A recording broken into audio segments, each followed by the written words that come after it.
Pemirsa, di Jakarta ada satu kawasan yang dijuluki sebagai Gang Tempe. Di sini ada puluhan warga yang menyulap rumah mereka sebagai tempat produksi tempe. Sejak 1965, Jalan Haji Aom menjadi salah satu sentra produksi tempe di ibu kota. Kami ajak Anda melihat Gang Tempe yang mencoba eksis tersebut.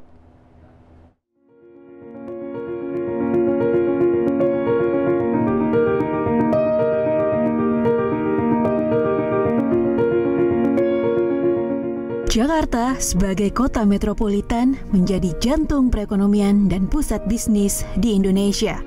Gedung-gedung pencakar langit sangat melekat dengan kota ini. Namun kondisi berbanding terbalik terlihat di sudut-sudut kota Jakarta.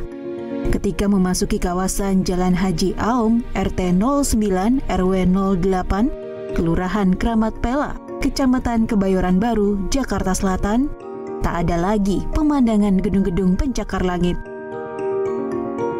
Di kawasan ini yang ada hanya tempe yang menggantung di halaman rumah. Daerah ini merupakan salah satu sentra perajin tempe di Jakarta. Terdapat lebih dari 30 kepala keluarga yang menjadi pengrajin tempe. Kawasan ini pun dijuluki sebagai Gang Tempe. Jalan Haji Aom dijuluki Gang Tempe bermula pada 1965 karena salah satu pengrajin tempe yang tinggal dan memproduksi tempe di kawasan ini.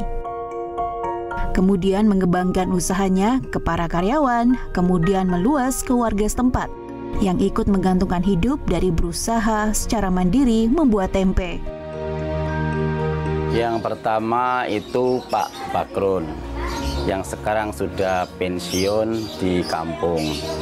Terus Pak Bakrun itu mempunyai anak buah atau ya benar mempunyai anak buah itu ada 4-5 orang.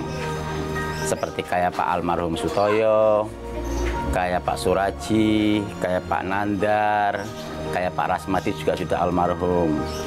Nah, setelah mereka itu anak buahnya sudah mandiri, artinya sudah jualan sendiri, mereka mandiri, ya. Mandiri itu artinya ngontrak sendiri ya, cari tempat sendiri. Dia pun mempunyai anak buah.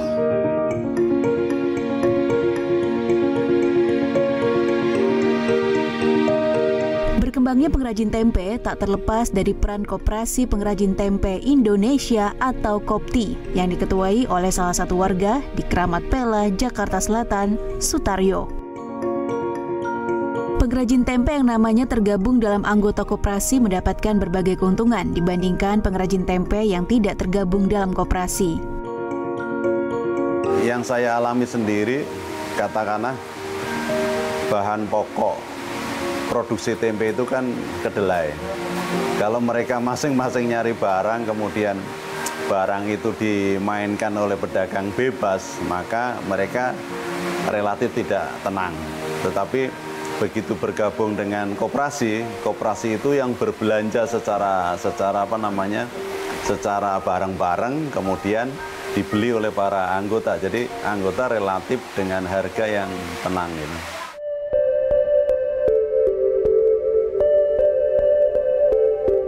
Di sentra pengrajin tempe ini menghasilkan berbagai produk tempe, mulai dari tempe mentah hingga keripik tempe yang beraneka macam rasa. Hingga kini kawasan Gang Tempe terus berkembang. Dalam sehari memproduksi 2 kuintal tempe mentah di setiap rumah.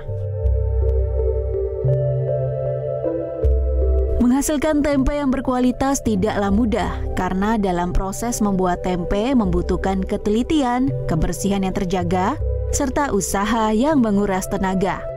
Dalam membuat tempe memang prosesnya sangatlah rumit. Proses pembuatannya membutuhkan waktu yang cukup panjang. Awalnya kacang kedelai direbus selama 2 jam hingga 2,5 jam. Setelah matang, kacang kedelai didinginkan dengan suhu ruangan selama 10 hingga 15 menit. Selanjutnya, kacang kedelai direndam selama 20 jam lamanya. Setelah direndam, kemudian kacang kedelai dicuci menggunakan air bersih. Hingga akhirnya kacang kedelai siap dikemas menggunakan plastik untuk dilanjutkan ke proses fermentasi. Secara keseluruhan, proses pembuatan tempe memakan waktu mencapai 4 hari hingga siap didistribusikan.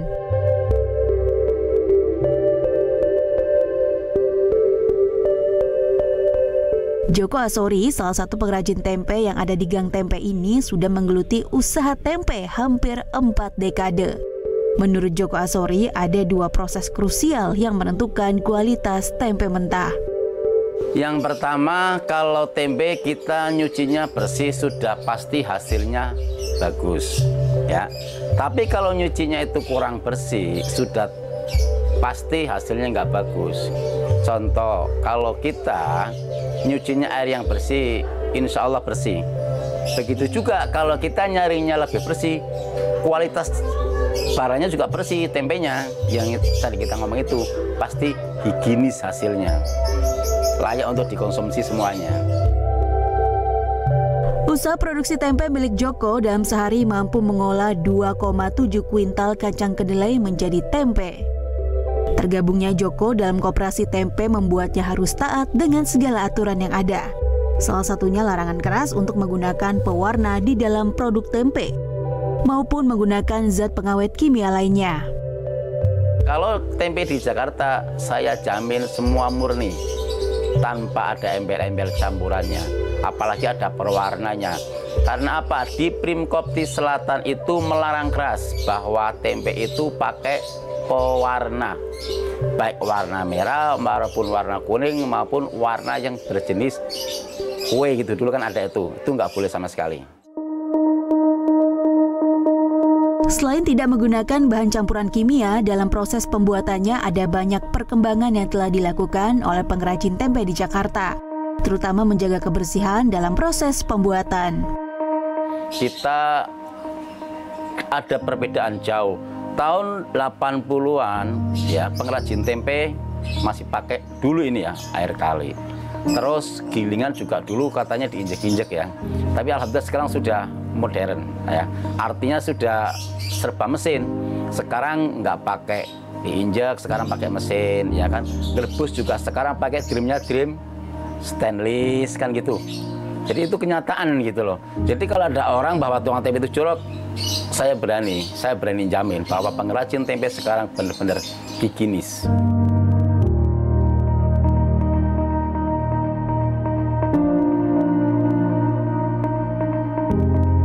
Satu-satunya limbah yang tersisa dalam proses pembuatan tempe adalah kulit kacang kedelai. Namun sisa kulit kacang kedelai ini biasanya dijual kembali oleh para pengrajin tempe kepada peternak yang nantinya dijadikan sebagai pakan, sehingga industri tempe tidak meninggalkan limbah.